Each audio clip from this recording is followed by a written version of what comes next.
Unemployment been below 4% for the longest time in 50 years. Inflation is less than half of what it was a year ago, and we're continuing to work on it. You know, I know we have more to do. Bringing down inflation remains one of my top priorities. Job satisfaction nationally is at a 36-year high. The share of working-age Americans in the workforce is as high as it's been in 30 years. Remember they used to say, Biden spent all this money to keep people from working? People are off the sidelines. 20 years high. Higher than every single one of my predecessors. And to pay for low-wage workers, the pay for low-wage workers, has grown at the fastest pace in 2 decades. And folks, it's no accident. It's Bidenomics in action. Trickle-down economics has failed the country for decades. It means slashing public investment on things that helped America lead the world in innovation. You know, we used to invest 2% of our entire gross domestic product in research and development. You know what it is now? 0.7%. We used to be ranked #1 in the world in research and development. Know where we're ranked now? #9. China's #8 a decade ago, and now China's #2. And other countries are closing in fast. This is the United States of America, for God's sake. We used to have the best infrastructure in the world, rated #1. Now we're rated #13 in the world in infrastructure.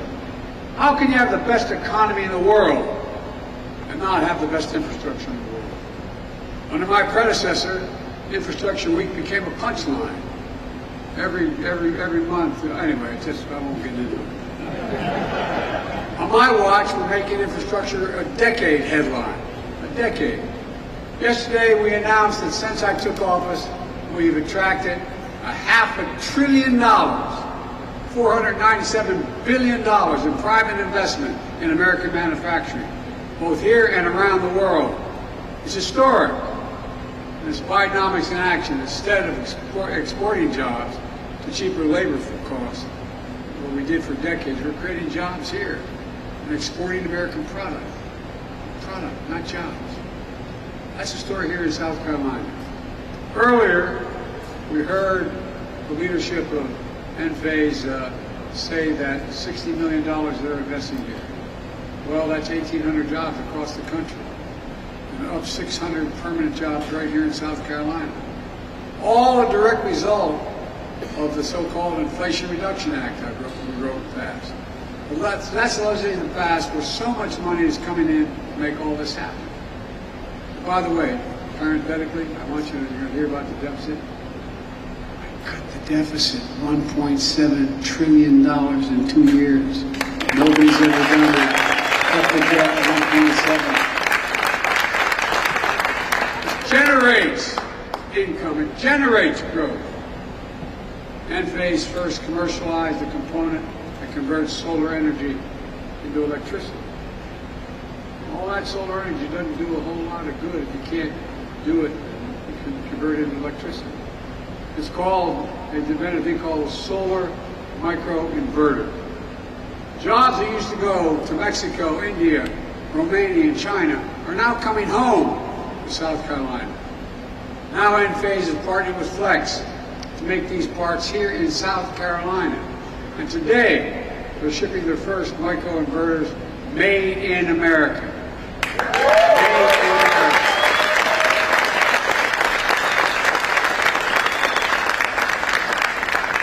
The good news is 90% of these jobs require intelligence but don't require a college degree. And Flex is working with Midlands Technical College in Columbia to develop training and pathways so folks can get these jobs.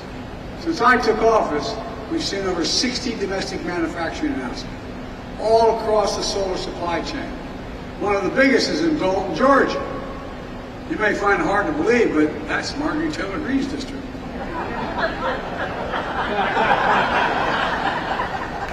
I'll be there for the groundbreaking. Look, just today the Department of Energy announced new incentives for companies to bring solar power manufacturing back to our shores. We're in a real race. China's ahead of us. This is another step in helping us meet the goal of 100% clean, renewable energy electricity by 2035.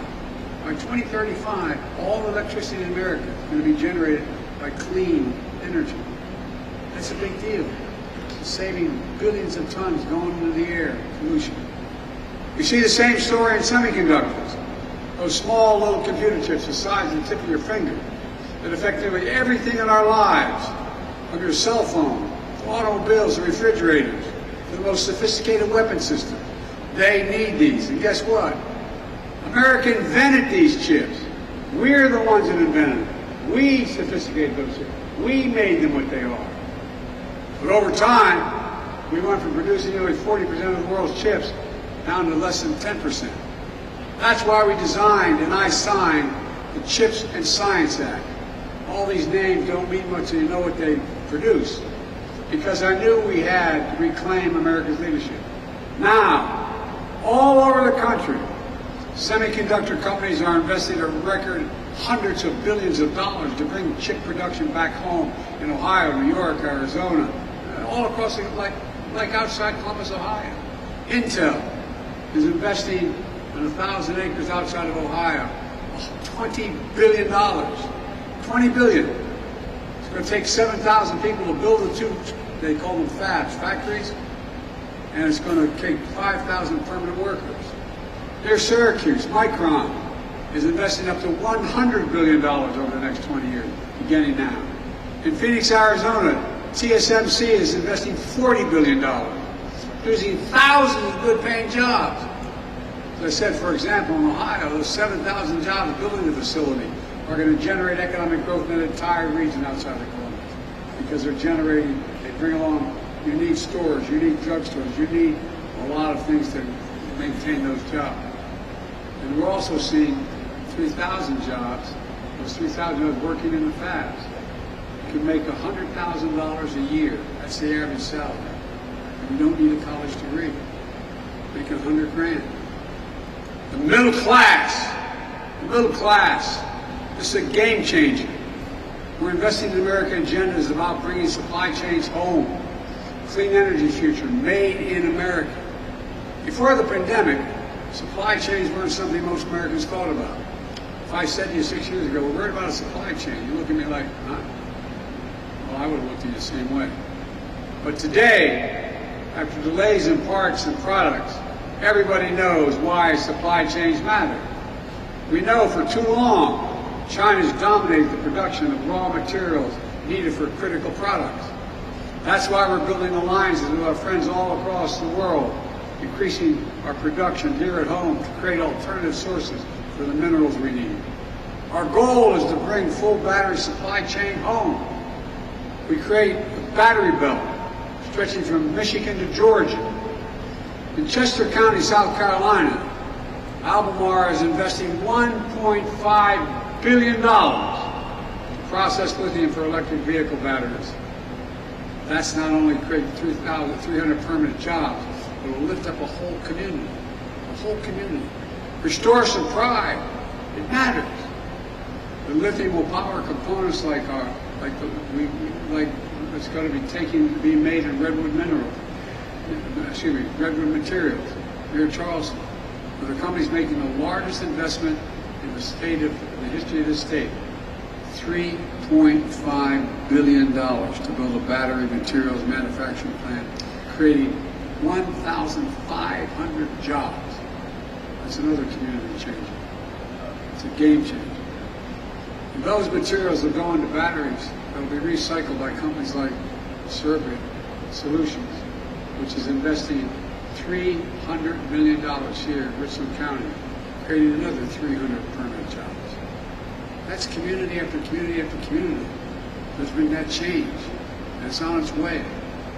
And change enough community is going to change the state. It's going to change the country. And Jim Clyburn's Institute, Promega Energy Storage Technologies, is investing $279 million to manufacture batteries, to store energy, to power the grid.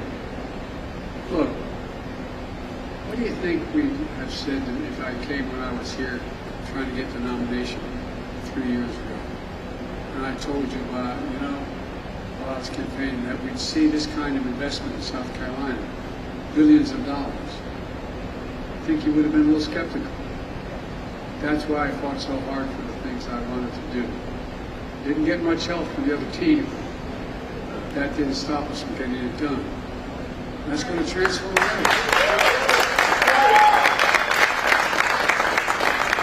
All told, since I signed the Inflation Reduction Act and the CHIPS and Science Act into law, companies have announced $11 billion in manufacturing and clean energy investments just in South Carolina. $11 billion. Companies across the county, across the country, are expanding factories, building new ones, creating tens of thousands of good-paying jobs, most of which don't require a four-year degree. And when I say every job in America should be a good job, including a free and fair choice to join a union, I mean it. That's right.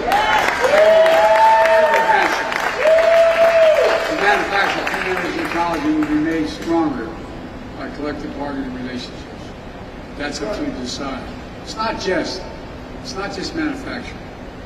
Through the bipartisan infrastructure law, we've already announced over 35,000 projects all across America, like the Brent Spence Bridge, which is a billion-dollar operation over the Ohio River, from Ohio to Kentucky. And today, in New York, we're investing a record $1 billion to renew the Hudson Tunnel. We walked through that tunnel that was built 100 years ago. It's falling apart. We'd be able to go through it 100 miles an hour instead of 30 miles an hour. Up in Union County, South Carolina, we're building 6 bridges critical to moving people and goods across the street. Each bridge is over 60 years old, with weight and volume restrictions that cause detours, congestion, and supply chains. The oldest one is where South Carolina 49 crosses the Tiger River. The biggest one, right here in Columbia, Malfunction Junction. You all know it. How many years have we talked about fixing Malfunction Junction? Now, thanks to Jim Clyburn and help from the infrastructure law, it's finally going to get fixed. It's going to get fixed. We're removing every single lead pipe in America. More than 100,000 lead service lines go into homes here in South Carolina. And they're a risk to everyone's health, including children. So it's time to get them removed and replaced. We're building. We're helping Richland School, District 1 here in Columbia, purchase 16 new electric buses. Woo! Because guess what? The diesel buses cause accidents. They cause problems. They cause additional problems. You all remember, during the pandemic, that thousands of people in this state didn't have a connection to high-speed internet, wherever, in their business or their home. Everybody now talks about it. We're going to close that digital divide. That divide between those who have reliable internet connection and those who don't. South Carolina is receiving $1 billion to close that divide, connecting every home and small business across rural America, rural South Carolina, that doesn't have reliable high-speed internet.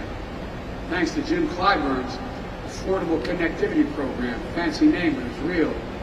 That's saying that 359,000 South Carolinian families are already saving $30 a month on their internet. Look, we're doing this in communities all over the country. You can see exactly where the money's going and whether you're affected in your community here by going to invest.gov. Click on to invest.gov, put in your location, and I'll tell you what's happening in your community. You all see projects we're delivering in communities all across America. Look, implementing this legislation also has another transformative impact. All those members of Congress who voted against it suddenly realize how great it is, and they're bragging about it. As my mother would say, God love it. I want to thank Senator Grant for voting for the bipartisan infrastructure and the CHIPS and Science Act. I wish he had voted for the rest. Every Republican member of the Congress voted against the Inflation Reduction Act. Everyone. Every Republican member of the House in this state voted to repeal the clean energy provisions of the Inflation Reduction Act. That attracted all these jobs. You know, And then after that effort failed, the Republican Study Committee, which includes over 3/4 of the House Republicans, just released a plan to go at trying to repeal it all again. That hadn't stopped them, though, from claiming credit. Now that billions of dollars and thousands of jobs are coming to the United States. It's not unusual. The distinguished senator from the state of Alabama, former coach at the university, strongly opposed the bipartisan infrastructure bill. Is now hailing its passage. He said, quote, "Great to see Alabama receive critical funds to boost ongoing broadband efforts." Yeah, it's great. That's all right, because I'm one of those guys that believe in conversion. Look, folks, on a very serious note, when I ran, when I got elected, when I proposed these pieces of legislation, I made a commitment that I'd be present for all Americans, whether they're elected officials voted for the events or not.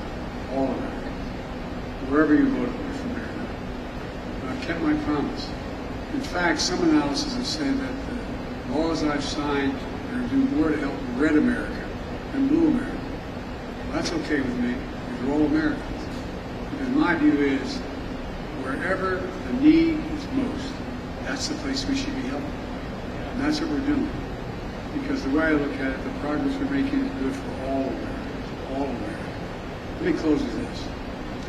I'm not here to declare victory on the economy. I'm here to say we have a plan that's turning things around quickly, and we have a lot more work to do. When I came to office, we had a fundamental decision to make. Would we continue down the trickle-down economic path, a policy that's failed us time and again, that grew inequality, that saw jobs shipped overseas, towns hollowed out? When I ran, I promised we would not continue down the trickle-down path. But there's the simple truth about trickle-down economics. It represented a moment when we walked away from how this country was built. Bidenomics is just another way of saying restoring the American dream. 40 years of trickle-down limited the dream for those at the top. Well, I believe that every American willing to work hard should be able to get a good job, no matter where they live. In the heartland, in small towns, in every part of the country. To raise their kids with a good paycheck, keep their roots where they grew up. That's the American dream. My dad used to have an expression for growing up, my word. He'd say, "Joey, a job's about a lot more than the paycheck. It's about your dignity. It's about respect. It's about being able to look your kid in the eye and say, honey, it's going to be okay, and mean it." That's Bidenomics. It's rooted in what always worked best for this country. Investing in America. Because when you invest in our people, when you strengthen the middle class, we see stronger economic growth that benefits everybody. I've long said, it's never been a good bet to bet against America. And I can honestly say I've never been more optimistic about America's future. We just have to remember who we are, for God's sake. We're the United States of America. There is nothing beyond our capacity if we work together. So let's continue to work together. God bless you all, and may God protect our country.